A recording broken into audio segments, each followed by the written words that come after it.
Salut Gaël, ça va? Salut Arnaud, très Bon, bien. alors du coup on est là dans la présentation en gros de ce qu'on va faire sur le début, l'initiation au projet, l'état des lieux, le diagnostic. L'idée c'est de présenter un peu aux stagiaires sous forme de causerie là comme on est en train de faire.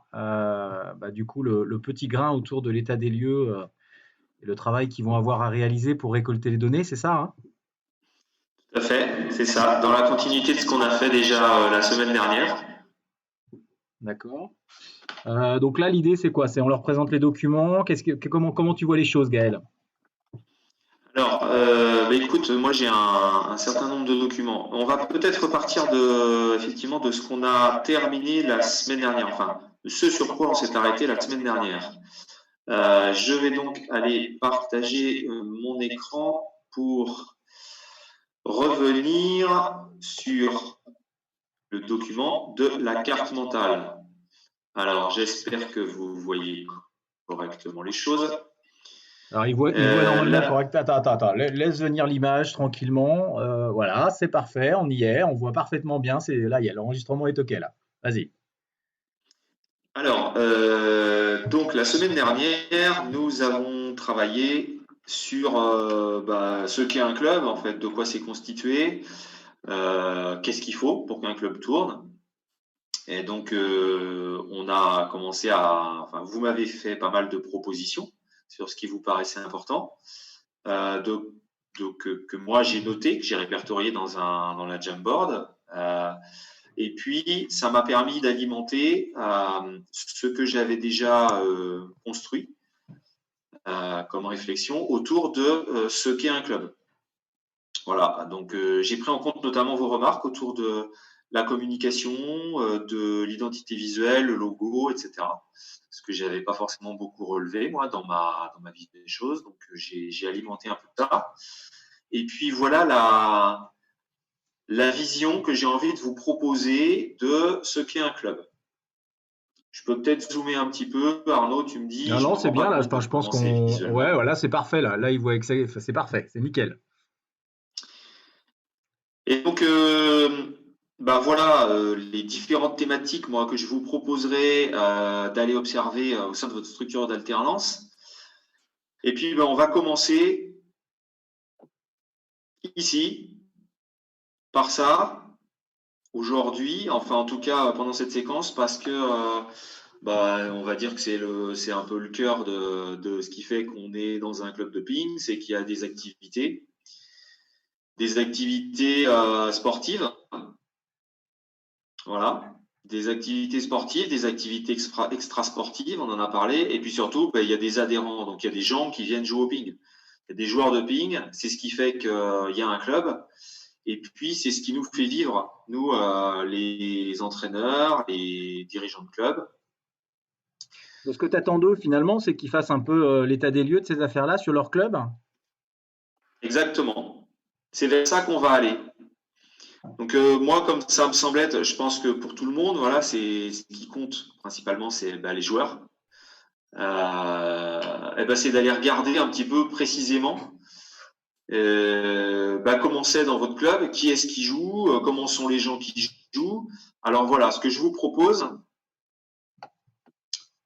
je vais déplier la carte. Voilà. Donc dans cet axe là autour des activités, donc on pourra vous irez creuser. Voilà, les activités sportives. Bon, qu'est-ce que c'est? Je vous montre un petit peu. Évidemment, il y a les compétitions, il y a les animations. Et puis il y a tout ce qui est extra-sportif, les manifestations à but lucratif, et puis les animations internes, la choucroute du club, le loto du club, enfin tout ce que vous voulez. Et puis, alors là, c'est ce qui, à mon sens, demande quand même pas mal de boulot, et puis est quand même peut-être le plus important, c'est d'aller regarder qui est-ce qui joue dans le club. Il y a qui dans le club, qui est-ce qui joue. Donc c'est aller regarder vos licenciés. Donc vos licenciés dans les clubs, dans les structures d'une manière générale, c'est des gars, des filles, ils sont plus ou moins jeunes, plus ou moins vieux. Voilà, donc quelle est la structure en termes d'âge? Est-ce qu'on a plutôt des gens qui sont des retraités, des plus de 60 ans? Est-ce que c'est plutôt des petits, des moins de 11 par exemple?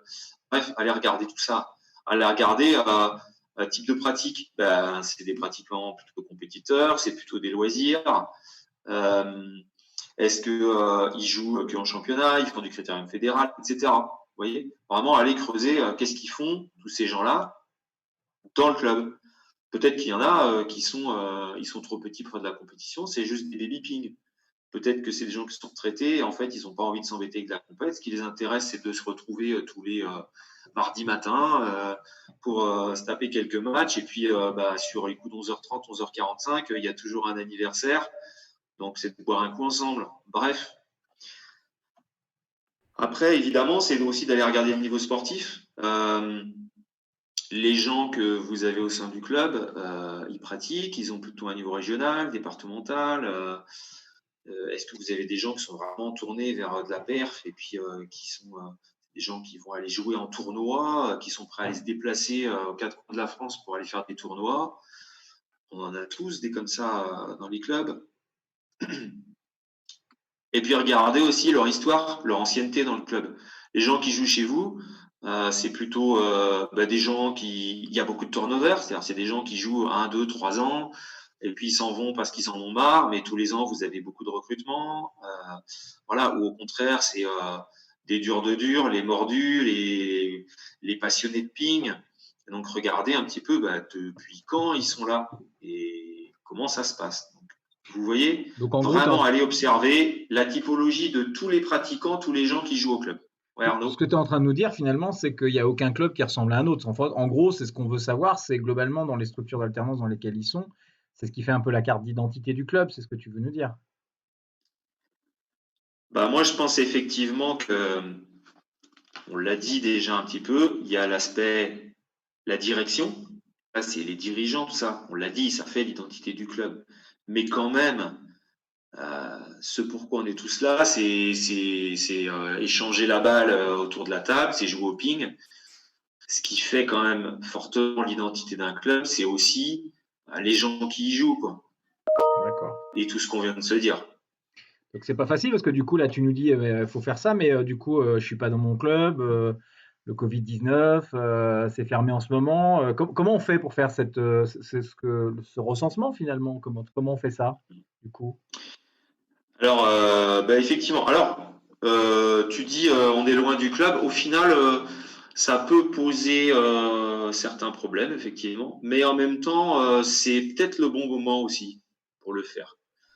C'est peut-être le bon moment, enfin moi il me semble, parce que justement, comme il y a peu d'activités sportives, peut-être que les dirigeants, ils vont être un peu moins dans l'urgence de gérer les compètes, etc., qui auraient pu avoir encore en ce moment, même s'il y en a un peu moins. Enfin, il y en a moins en juin. Là, en ce moment, on est plutôt tranquille depuis 3 mois. Le truc, c'est que là, peut-être que les dirigeants, ils vont être plus réceptifs à vos demandes, à vos sollicitations, pour vous dire qui est effectivement présent au club, qui sont les joueurs du club. Donc, nous donner les listings de licenciés. Ok. Donc ça c'est ta présentation générale. J'imagine qu'on a des outils pour faire ça, c'est ça? Ouais, tout à fait. Et donc, on va y venir.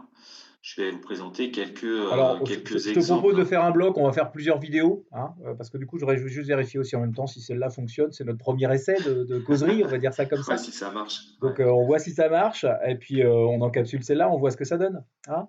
ouais, Eh ça ben, roule. écoute, prochaine vidéo, on attaque les outils, c'est ça? Ouais. Ça marche.